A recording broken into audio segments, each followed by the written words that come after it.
Hello, hello, hello! How are you today?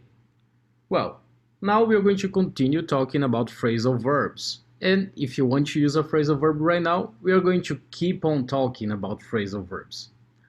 And let's see what we are going to look at today. Today we are going to see the most common phrasal verbs, meanings, and also synonyms. I hope you're ready.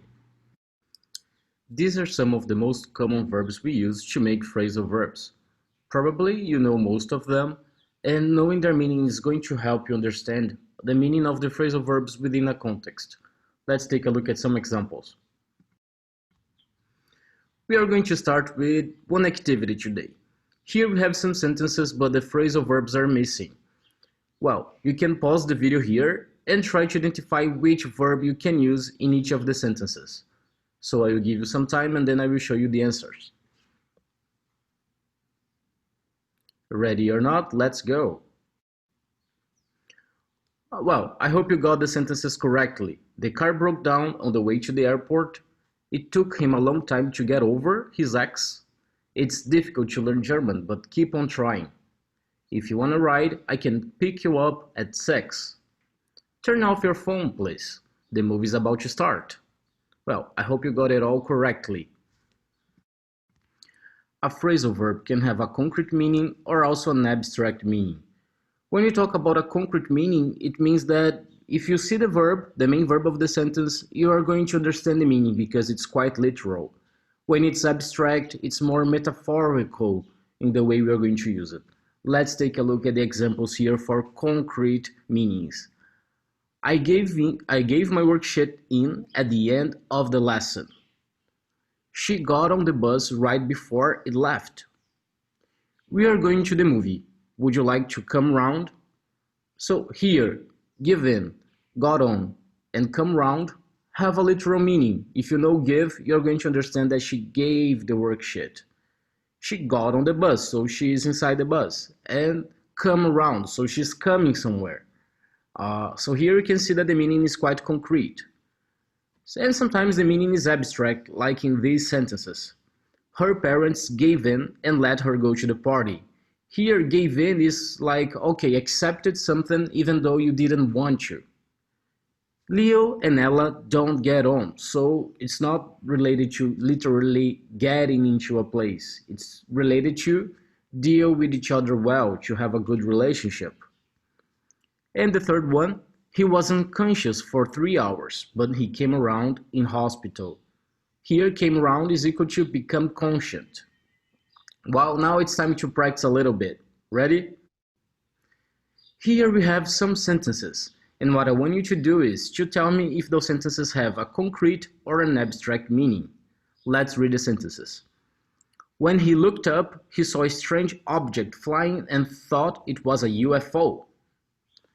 When I don't know the meaning of a word, I look it up on the internet.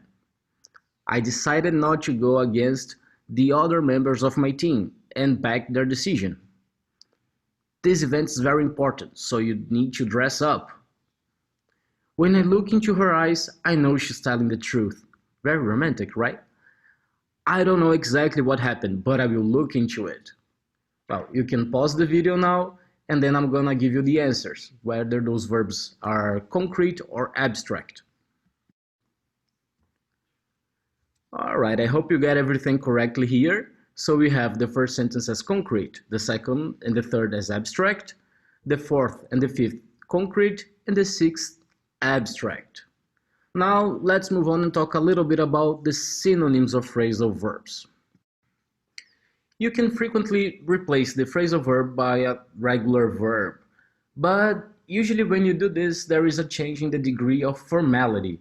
Not always, but very frequently. Let's take a look at some examples. Let's put off the meeting until Friday. Or let's postpone the meeting until Friday. Please take off your shoes. Please remove your shoes. When you see this, what do you think? Which sentence is more formal and which sentence is more informal? Well, if you think that the phrasal verbs are more informal, you are correct. Usually, if you use a phrasal verb, you're going to have a more informal text. And if you want to make something more formal, like talking to your boss or dressing to a serious event, to a lecture, you are going to use a regular verb, not a phrasal verb. So let's try to practice this a little bit. What we're going to do in this activity is to replace the phrasal verb by one of those verbs here in these boxes. Let's take a look at the sentences. The British government have to put out a statement condemning corruption scandals. The union accepted the new pay deal and called off the strike. The number of people not owning a smartphone has gone down dramatically. There was a disturbance in Blackmore prison and 3 prisoners got away. Could you see to lunch our visitors? There will be 5 people. Alright, so time to pause the video and try to replace the verbs. And don't forget that you might need to change the verb form. Pay attention to that. Now let's take a look at the answers. The British government had to issue a statement condemning corruption scandals. So the first one, issue. The union accepted a new pay deal and cancelled the strike. So here we have cancel instead of call off. The number of people not owning a smartphone has declined dramatically. Here declined. There was a disturbance in Blackmore prison and 3 prisoners escaped. Could you organize lunch for our visitors? There will be 5 people.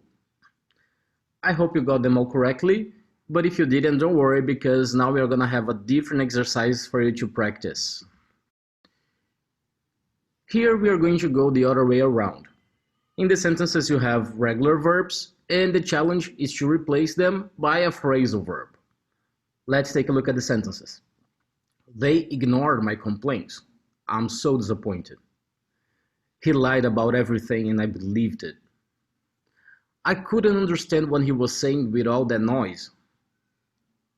If you are phoning from outside the country, omit the first 0 in the city code. I had completely forgotten about it. Thank you for mentioning it. Well, I'm gonna give you some seconds now. You can pause the video and try to complete it. So let's check the sentences. They brushed aside my complaints. I'm so disappointed. So here, instead of ignore, brush aside. He lied about everything and I fell for it. So fell for is equal to believe. I couldn't make out what he was saying with all the noise. Make out is equal to understand. If you are phoning from outside the country, leave out the 0 in the city code. Leave out is also equal to omit.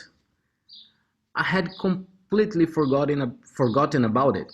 Thank you for bringing it up. Bring up is equal to mention. So I hope you got it all correctly here. And that's all for today. I hope you liked it and I hope you learned a lot with it. And don't forget, what is crucial for you to actually turn those phrasal verbs from passive vocabulary to active vocabulary, and I mean the vocabulary that you can use every day when you are writing, speaking, and not only to understand. And to do this, what I recommend is use those phrasal verbs. Take all the phrasal verbs we have used throughout this lesson and try to make sentences with it. Sentences that are relatable to your life. The more relatable they are, the easier it's going to be for you to change the vocabulary to be active in your daily routine. I hope you had a lot of fun and see you next class. Bye bye.